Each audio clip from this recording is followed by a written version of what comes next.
In this video, I'm going to teach you how to use the calculate function within your Power BI DAX measures.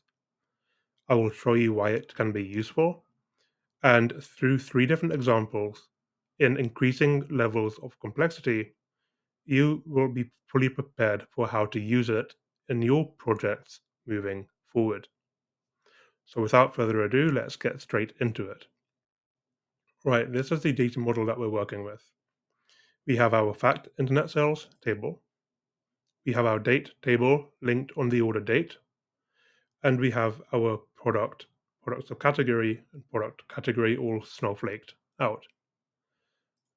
Okay, so the first thing that we want to do is create a measure to return total sales. Now, if I go to my table here,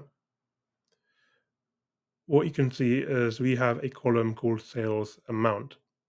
That is the only column for now that we are interested in. So let's return the total of that column sales amount. So I'm going to go to my model and I'm going to create a new measure. Let's call it total sales. And it will simply be the sum of sales amount. It's as easy as that. Okay, the next thing that we want to do is format this. So let us format this as pounds with 0 decimal places. Actually, no, I'm going to leave it as 2 decimal places for now because that is technically the correct formatting for currency. And now let's drag it in. So 15.41 million pounds worth of total sales. This is for our entire data set. What I'm going to do very quickly is change the display units to none. And now we have the full numerical value being displayed. Okay, so now that we have this, let's say we were asked to filter this to only 2023 data, i.e. last year's data. Well, here's what we can do for now without having to create any new DAX measures. We can select this visual, and on the filter pane here, we can apply additional filters to the visual. So let's go ahead and do that. Now, the first thing that we want to do is go to our date table and drag in the year. We then want to change the advanced filtering to basic filtering and select 2023. And there we are. We have last year's total sales. But what if we wanted to do it and apply this in a DAX measure? Well, this is where the calculate function comes in. So let's create a new measure to showcase this. I am going to call this total sales last year. And let's start off by doing the same thing. So let's bring in the sum of sales amount. But we don't simply want to return this. This is where the calculate function comes in. And so let's type in calculate. And as you can see, the first part it wants is our expression, which is what we have already inserted. Let's go to the end here, add in a comma, and now you see it asks for filter 1. Now keep that in mind because you can add multiple filters to this expression. But we only want to apply one filter expression for now. So let's do this. Let's do this similarly to what we did by dragging in the year column. We're going to do this here. So date table, we want year to equal 2023.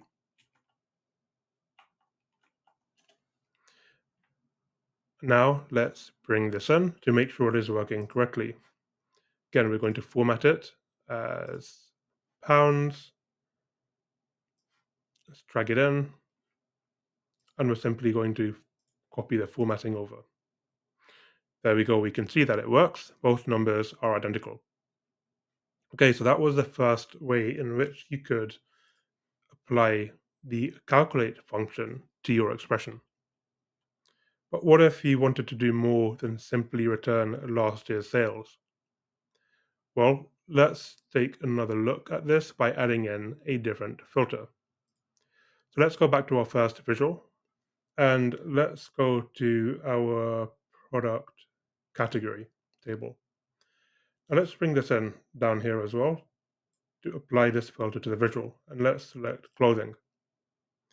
So as you can see, out of the 5.8 million worth of total sales, only £642 worth was clothing. But what if you wanted to add this to the measure as well? How would you do that? Well, let's bring in an additional measure to do that. Now, this isn't necessarily the best way of doing things, but I am showing you these as individual measures just so you have an appreciation for how it all works. So, total sales last year. Actually, let's do clothing sales last year.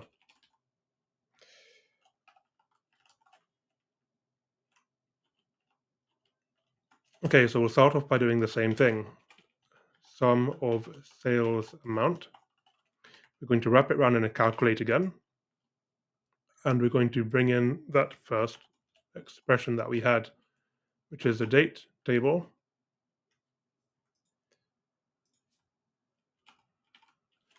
And we want year to equal 2023. Oops. Now what we can do here, instead of closing it off, we can apply a second filter expression. So let's do that. So I've added in a comma here, and we can add in another line to bring in our second expression. Now this will be where the product category name is equal to, and this will have to be, because it's a text, it's not a number, you want it in these speech marks, so equals clothing. Now let's close that off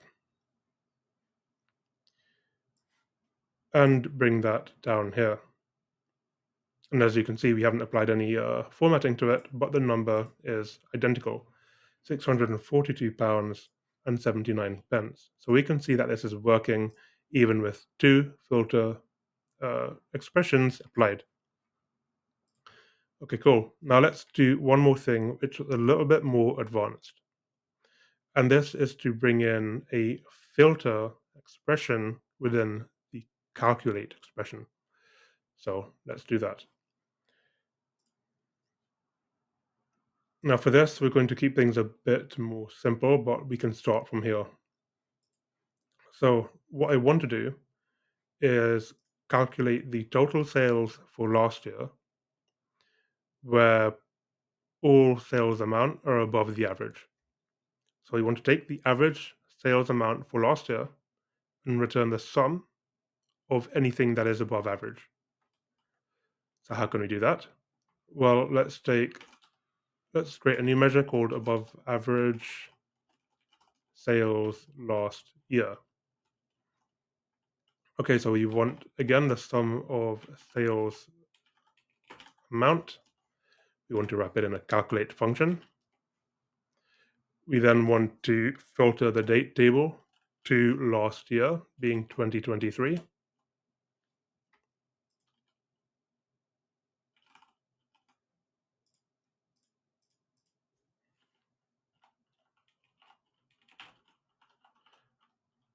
And instead of the expression that we had, the filter expression that we had previously, what we want to do is create a slightly more advanced one. So what needs to happen? Well, we have our, actually, let me show you it in a slightly different way. Let's come down here to the DAX query view. And I've already gone ahead and created this. Let me rewrite this to show you exactly how this works. So first, we're going to take the internet sales table. So we want to filter the internet sales table, and we want to add a filter expression. What do we want to filter this table on? Well, we want to return the table where all of the total sales or the sales amount is above the average sales amount. So we say where sales amount is above the average sales amount. It really is that simple. Let's run this.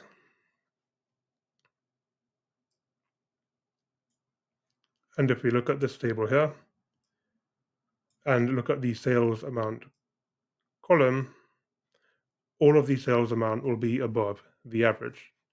And we can very quickly check that if we calculate the average sales amount. So if you create a new measure, which is the average sales amount, average sales amount, there we go, and bring that in. I don't want that in the table. We want it in our fact internet sales table for now. Okay, drag it in, and the average sales amount is 1,110 thereabouts. If we remove the display units, there we go. We can actually format it using the format painter. There we are. Okay, so 1,113 pounds is the average sales amount within the fact internet sales table. So if you go back to our DAX query view,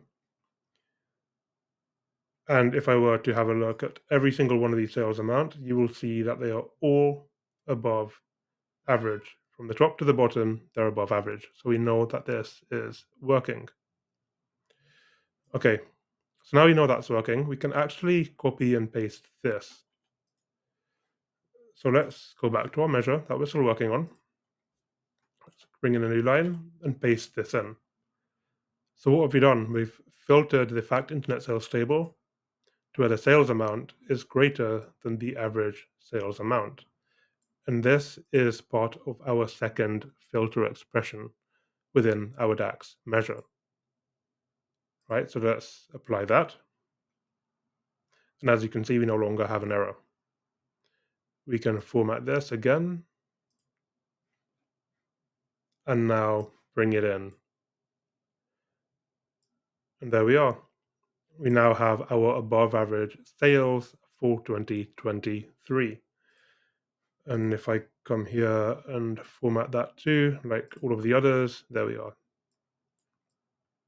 So as you can see, these are three individual ways of using the calculate expression within your DAX measures.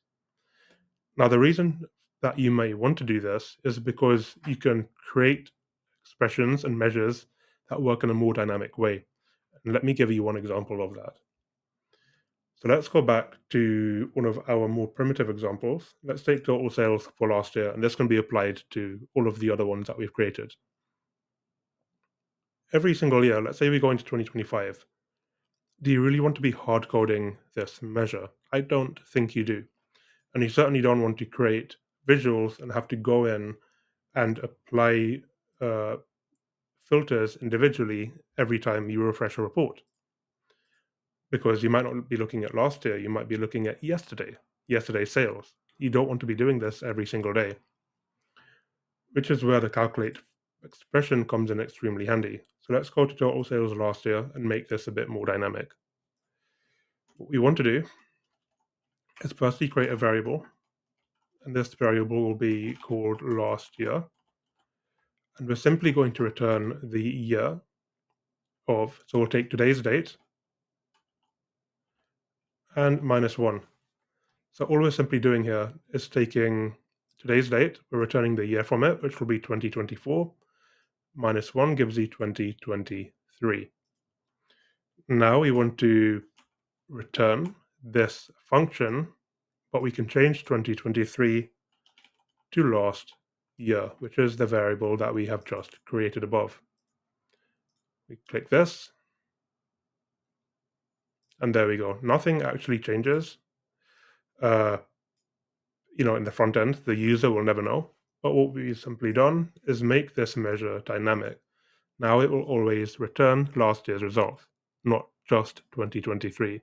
That has to be updated every year. So I hope you found this tutorial very useful. Please leave a thumbs up if you did, and subscribe to learn more about Power BI and data analytics.